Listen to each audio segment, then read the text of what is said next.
बहुत से लोग ध्यान करते हैं, मगर यदि उनसे पूछा जाए कि ध्यान किसका करते हैं, क्योंकि यदि हम खाली आंख बंद करके बैठे हैं तो ये ध्यान नहीं है। तो यदि हम योग पढ़ते हैं तो योग में यम, नियम, आसन, प्राणायाम, प्रत्याहार, धारणा, सातवीं भूमि का ध्यान है।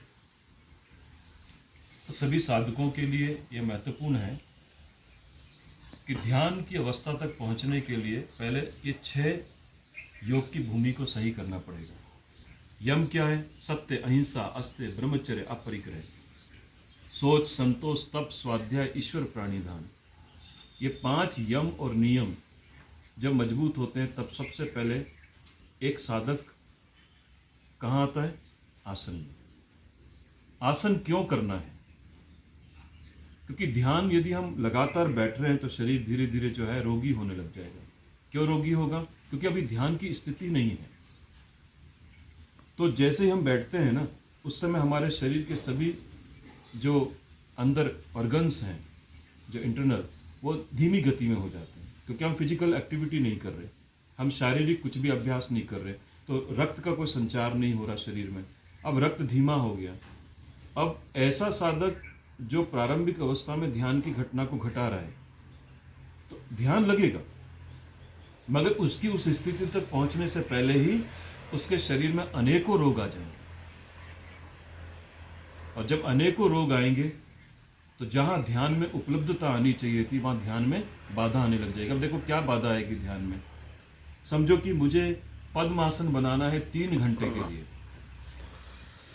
अब यदि मैं 3 घंटे के लिए पद्मासन बना रहा हूं तो पहले मेरे शरीर में पद्मासन की जो स्थिति है, मेरे घुटने, मेरी जंघाएं, मेरे शरीर का ये अंग बहुत अच्छा और स्वस्थ होना चाहिए, तभी मैं पद्मासन में 3 घंटे बैठ सकता हूँ। तो 15 मिनट तो हमें ध्यान में खाली लड़ने में लग जाता है। अपनी जो पिछला जो हमने कल किया, उससे पहले किया, वो सब हमें याद आएगा। तो क्या बोला पतंजलि महाराज ने? अतः योग अनुशासनम। तो सबसे पहले क्या करें? तो सबसे पहले यम और नियम को अपनाएं। सत्य, अहिंसा, अस्त्य, ब्रह्मचर्य, अपरिग्रह, सोच, संतोष, तप, स्वाध्याय, ईश्वर प्राणिधान। फिर इसमें आसन में उतरे। हर दिन हमें आसन करना जरूरी है। क्यों करना है आसन? जिससे कि शारीरिक जो रोग हैं, क्योंकि शरीर अभी माध्यम है हमारा, अभी हम आत्म सूक्ष्म शरीर में नहीं पहुंचे। हमारा 2 शरीर है। एक शरीर है जो स्थूल, जो दिख रहा है अभी, और एक शरीर